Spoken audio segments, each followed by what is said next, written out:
When I was 12 years old, my mum had just started trusting me enough to leave me home alone.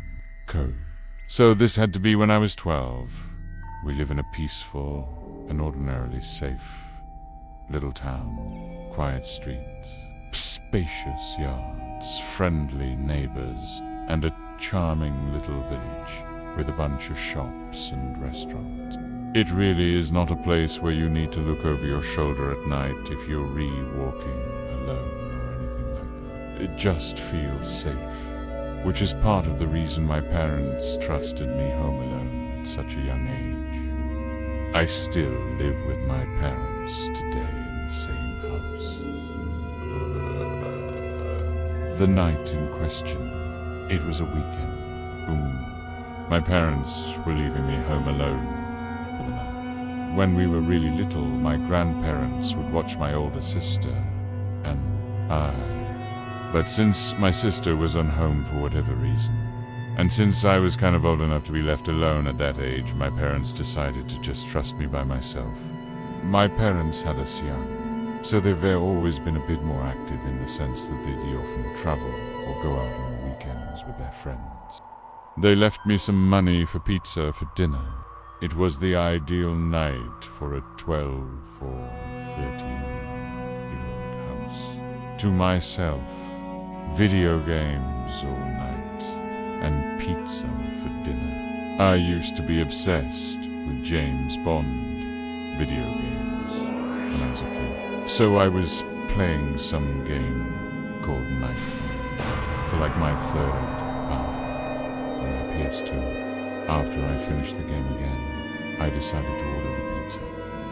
There was a pizza place right by our house called Johnny's. It's been closed for years now, but it was one of my family's go-to pizzas. I ordered a regular pie. At the age of 12, I could easily eat 3 slices by myself. My mum told me to wrap the leftover slices in tinfoil and put them in the fridge. I switched out discs for another video game. In the meantime, while I waited for the pizza, and when the doorbell finally rang, I hurried downstairs with the $20 bill. My parents left me. My mom told me to tip $4. The pizza place was like 3 blocks away, so honestly, it wasn't a bad tip, especially for the time. The delivery driver was some 30-some-year-old looking guy, though he looked a little rough, like he had a really long and gross beard. He also wore glasses and was wearing a black trucker's hat. I gave him the 20 and asked for the specific change. As he handed me the box and counted the change, he looked up at me and then looked past me into the house and said, "You alone here?" I knew it was an odd, creepy question, and my parents taught me well about being wary of strangers. I said, "My parents are on their way home." A stupid answer, in retrospect. I could have just said no, but I knew he was asking because, first of all, there were no cars in the driveway, and the fact that a kid was accepting the pizza at the door instead of an adult. After he handed me the change, I closed the door. I ate in the kitchen, probably had 3 slices, and then wrapped up the rest of them and put them in the fridge. I went back upstairs and played my other James Bond PS2 game, Agent Under Fire. I like this one less than Nightfire, but it was still good. Hours go by of me playing. It was probably 11 o'clock when the doorbell rang, naturally thinking it was my parents. I rushed downstairs to the door. I said through the door, "Mom, Dad," but an unfamiliar voice on the other side said, "Hey, I need help." They said they need to use a phone. I said, "Who is this?" And he repeated that he just needs to use a phone. I didn't want to peek through the window because Quite honestly, I was scared. I decided to go upstairs and ignore it. I knew from common sense alone that opening that door would be a horrible, horrible idea. I was walking up the stairs, which are directly in front of the front door, when the man outside banged on the door, and I heard him say, "Wait, please, I need help." What that meant was that he saw me. He was watching through the glass at the top of the door. I turned around, and though it was dark on the front porch, I could still see the outline of the man's head. Though I couldn't see his eyes, it was obvious that he was staring back at me.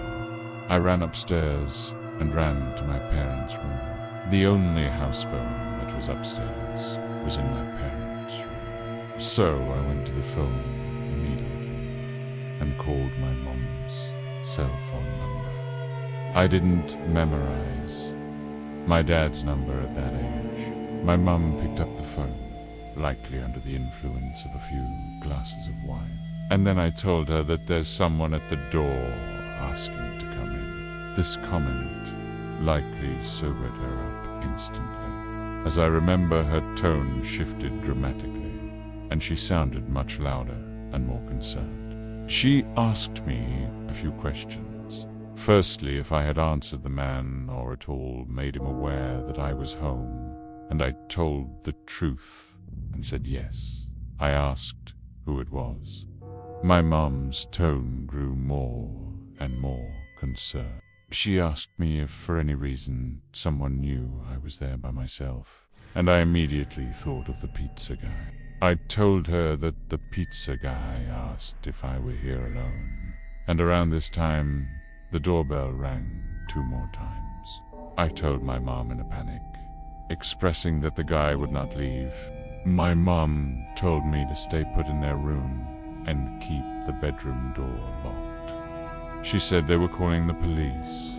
My mom kept me on the line with her on her phone while they called the police using my dad's phone. They had to leave the restaurant they were in to go outside to better be able to communicate. It was a summer night. The windows were all cracked open to let some air into the house. And through my parents' window, I heard the gate on one side of the house, leading to the backyard opening. It opened in a very discreet, gentle-sounding way. I told this to my mum, and she kept telling me to just stay quiet. Stay in their room and keep the lights on. I said quietly into the phone, "What if he tries getting in through the den window?" My mum would tell me to just stop talking and to wait for the police. She would continue talking into the phone, feeding me updates from the police and their ETA, reminding me also to not talk. I was starting to calm down just a bit when I heard the unmistakable sound of footsteps downstairs. Footsteps of someone inside the house wandering around. I whispered this in a panic to my mum, and I heard her scream something to the other phone, to the police. Probably something along the lines of, "The man is inside the house. Hurry up." My mum told me to hide under the bed and wait. My 12-year-old self. It was the most horrific, unreal moment of my life. The only thing keeping me feeling relatively protected was the tiny little lock on my parents' bedroom door. I heard footsteps coming up the stairs. The stairs are by my sister and I's bedroom down the hall. My parents' bedroom is further down. The footsteps faded for a few moments. I'm assuming as the intruder went into our bedrooms, searching. My mum told me the police would force their way in and to not move until they were inside. I heard footsteps in the hallway coming down this way until they got to the bedroom door, and then they tried pressing down the doorknob, only to find it locked. They tried a few times, as if that would somehow magically unlock the door. Then there was a light knocking on the door. but the person on the other side didn't speak a word. They tried the doorknob one more time before I heard the footsteps walk back down the hallway, then down the stairs, and they faded away, deeper into the house. I did my best not to burst out into tears the entire time. I didn't even whisper anything into the phone, because I was too scared to make the slightest sound. My mom finally told me the police were there, but to still stay put. I was expecting to hear them kick down the door, but instead, I just suddenly heard multiple heavy footsteps and a man shouting my name, identifying himself as a police officer. I heard them coming up the stairs, and my mom gave me permission to answer them and unlock the door. There were 2 officers upstairs when I opened the door, and then 2 more downstairs. They didn't have to kick down the front door because the back door was left completely ajar. The back sliding window was also slid completely open, which was the obvious original entry point. I had to talk with the police and tell them everything that happened, including my suspicion of the pizza guy, with my parents listening in on the phone.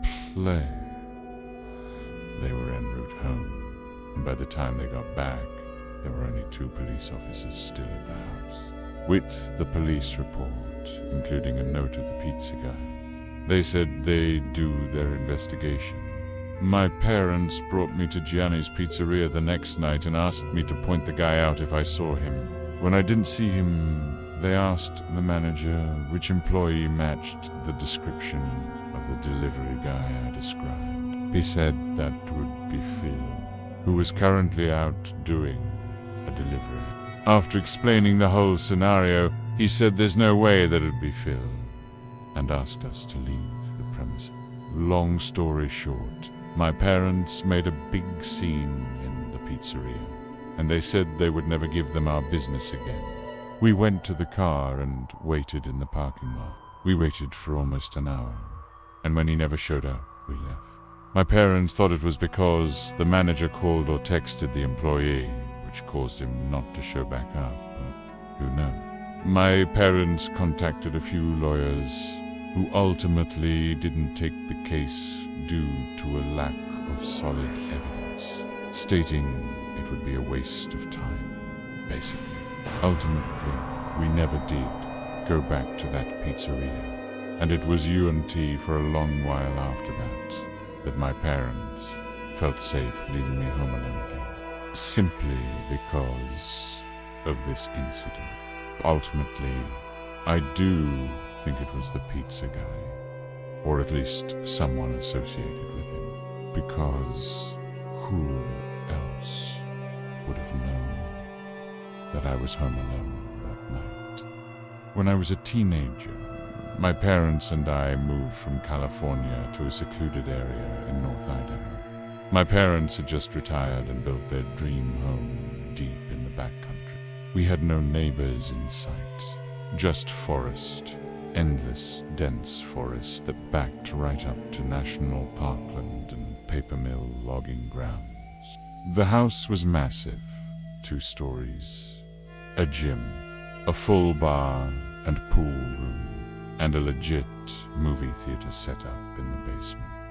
It felt like the kind of house people dream of: remote, quiet, perfect, or so it seemed.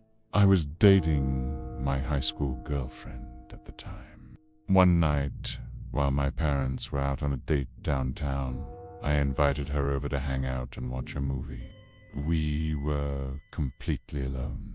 I cracked open a beer. I was underage, but figured no one would care, and we headed down to the movie room to watch Gladiator. Everything started out normal, but somewhere around the midpoint of the movie, maybe close to midnight, something switched in me. Out of nowhere, I was overwhelmed with this fight-or-flight feeling. It was like my body sensed something my brain couldn't see.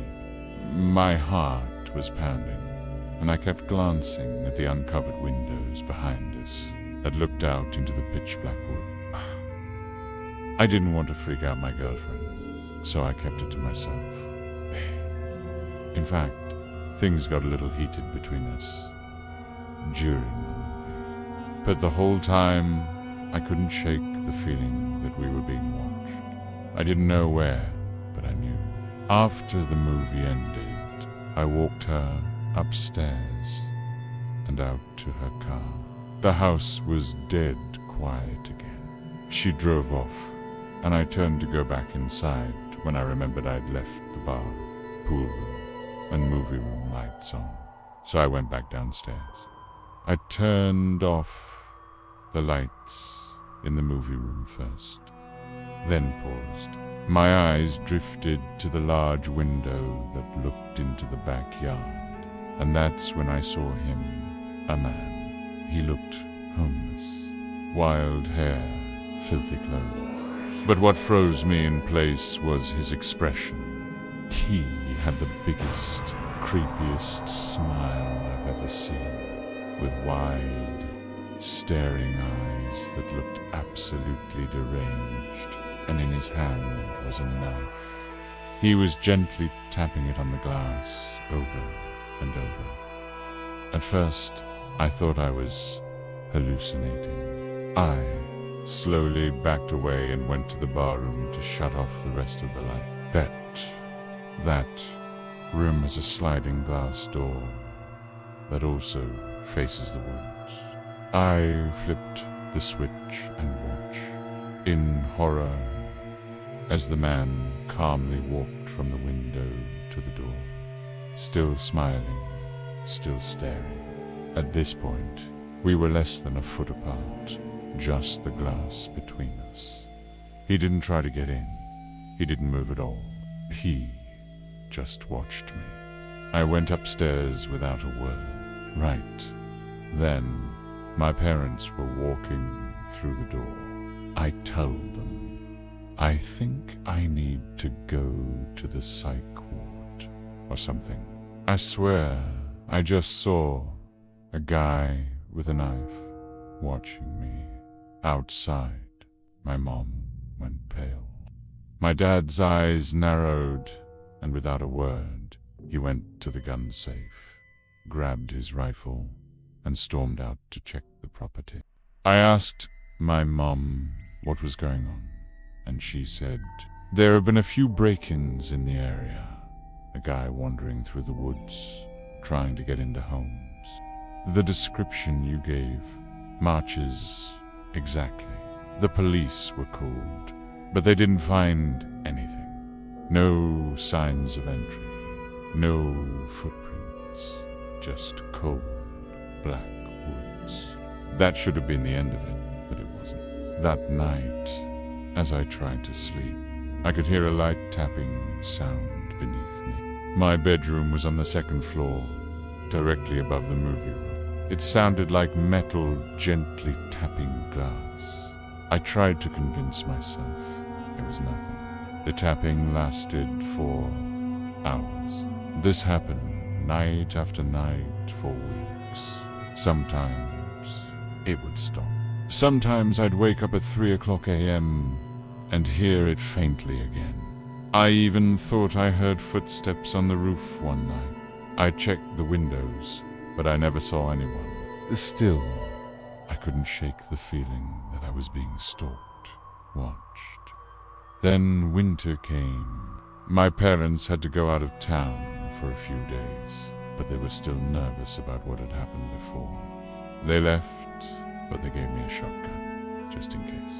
We also had a big Rottweiler, sweetest dog you'd ever meet, and totally silent, unless something was really there. One night, while I was home, alone, I heard slow, crunching footsteps in the snow, outside, heavy and deliberate. Burr, the dog, stood up, ears perked, and began growling low and deep at the front door. then barking, ferocious, loud, and non-stop. He only ever did that when he saw something real. I stayed silent. I didn't want whoever was out there to know why I was home. I didn't move. Then came the knock, slow, hollow, and taunting. I didn't answer. I slept with a shotgun next to me that night, door locked, blinds drawn, dog at my feet. The next morning, I went outside and saw something that made my stomach drop. Footprints, fresh human footprints, circled the entire house. They stopped at every single window, like someone was trying to look in, searching for me. I followed the prints around the property, and they eventually led into the forest. I followed them maybe half a mile before they started to zigzag, veer off, loop back, like whoever made them was trying to throw me off their trail. I turned back. Something told me it was a bad idea to keep going. That night, the tapping came back, louder this time. I knew it was him. I unlocked my door, grabbed my shotgun, and stepped onto the second-story deck. I flipped on the fog lights that illuminated the backyard.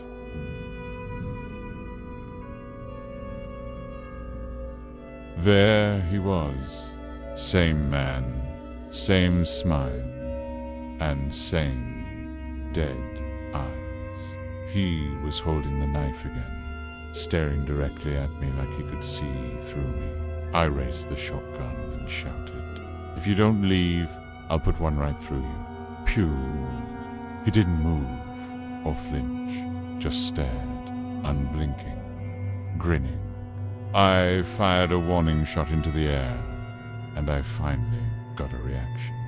He staggered a bit, then slowly backed into the woods, still facing me. That's when I decided to unleash the dog. I sprinted downstairs, threw open the sliding door, and let him loose. Bit, he bolted into the forest like a black missile, barking and snarling. I'd never seen him that aggressive. He had a shock collar, so he couldn't go far. But I like to think he chased that guy off for good, because after that night I never saw him again. This happened in March of 2022, during spring break. I was in my second year of college. My friends and I, 6 of us total, decided to rent a cabin out in South Carolina for a few days. Just to get away from everything. No school, no stress, no phones. It was supposed to be one of those quiet trips where you drink too much, play music too loud, and maybe make some memories you'll laugh about later. There were 4 of us guys, me, Matt, Chris, and Tyler, and 2 girls, Jess and Sarah. We'd all been close since freshman year. The cabin we picked was stupid cheap for its size. 2 stories, a wraparound porch, 2 bathrooms, and listed as being on private land near a lake. It was way out there. No towns, 4 miles, surrounded by forest. The guy who owned it had a thick accent and seemed kind of off when we talked to him on the phone. All he said was, "Just don't go wandering too deep into the woods. Some old stuff back there. Wells busted, fences, snakes. You don't want to get turned around." We laughed about it, thought he was just trying to add some spooky southern charm to the trip. But when we got there, it wasn't funny. To drive took forever. GPS gave out an hour before we arrived. The last part of the road was just dirt and gravel, barely wide enough for 1 car. Trees got thicker the closer we got. When we finally saw the cabin, we all kind of went quiet. It didn't look like the pictures.